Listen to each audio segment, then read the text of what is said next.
السلام عليكم، واش راكم لاباس؟ غايه الحمد لله، انا راني بخير وانتم ان شاء الله تكونوا بخير وعلى خير. وقعكم هاد لا فيديو بخير وصحه وعافيه يا رب العالمين. لهنا كما شفتوا جيتكم بوصفه تاع كيكه ذوق كراميل، كيكه اقتصاديه سهله وبسيطه وسريعه التحضير. كما عودتكم نجيب لكم غير الوصفات السهله والبسيطه واللي تكون في متناول الجميع. هنا قبل ما نبداو في الوصفه تاعنا نقول لكم نشكركم بزاف المشتركين كامل اللي عندي في القناه، نقول لكم يعطيكم الصحه كي جدد كي لقدم، نقول لكم يعطيكم الصحه ومرحبا بكم وربي يدوم لمتنا ان شاء الله. ولهنا نقول لكم نروحوا نشوفوا المقادير تاع الوصفه تاعنا. الوصفه تاعنا سهله وبسيطه. حبه بيض، عندنا فاني، وعندنا كراميل ليكستري كراميل، وعندنا ياغورت كراميل يعني فلون كراميل هذاك، وعندنا خميره كيميائيه كيس واحد. بطبيعه الحال السكر والزيت، يعني بصح كل شيء بكميات صغيره، ويعني يجي الذوق تاعها رائع وسريع التحضير.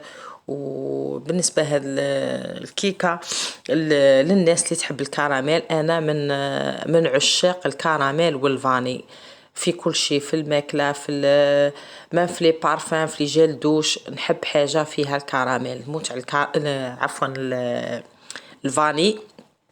وتاني الكراميل نبغيها في الحوايج تاع الماكله.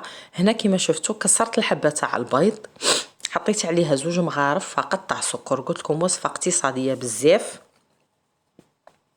وهنايا راح نضيف لها مغرف صغيره تاع قهوه تاع فاني. كي تحبي ما ديريش الفاني، تكتفي فقط بالعطر تاع الكراميل. هنا راح نطلعوا البيض تاعنا مع الفاني والبيض مليح. شفتوا كيما حتى اخذ اللون هذا يعني يولي كريمه. هنا نروحوا نضيفوا له الباطه تاع الياغورت كما شفتوا. دائما نقول لكم اللي يحب يضاعف الكميه يضاعف المقادير، يعني اوليو ديري باطه واحده ديري 2 باطات، ديري حبه بيض ديري 2، يعني باش تضاعفي الكميه. يعني من كل حاجه راكي على بالك تضاعفي المقادير. وهنا بنفس العلبه تاع الياغورت راح نكيل بها الزيت. قلت لكم وصفه بزاف اقتصاديه وبنينه رائعه. وهنا راح ندير يعني قطرات من عطر الفاني، عطر الكراميل عفوا. وهنا راح نزيد نخلط كامل المكونات تاوعي مليح.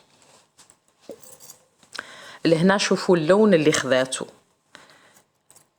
وهنا راح نضيف الفارينه. الفارينه راح نديرو من 3 مغارف حتى 4 مغارف.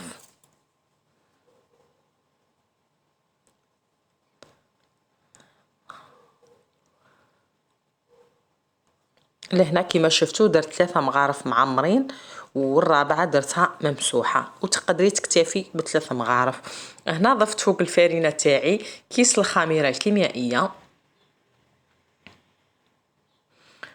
وهنا ما نخلطوش بالخلاط الكهربائي وما نخلطوش بالخلاط اليدوي، نخلطو غير بلا سباتول هذه، ونبدو من التحت ونطلعو الفوق باش البيض تاعنا ما يهبطناش.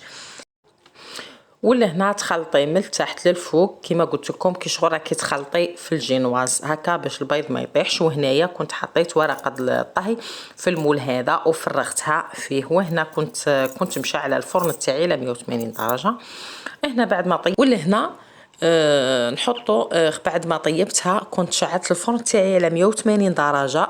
بعد ما طابت وخرجتها هنا رحت جبت كان عندي مربى المشمش درتو عليها وزينتها بالفيرميسير تاع لي كولور. وهنا التزيين يبقى اختياري، تقدري ديري لي زاموند ايفيلي، تقدري ديري كاوكاو، تقدري ديري واش راكي حابه نتيا. انا خيرت هاد الفيرميسير تاع لي كولور.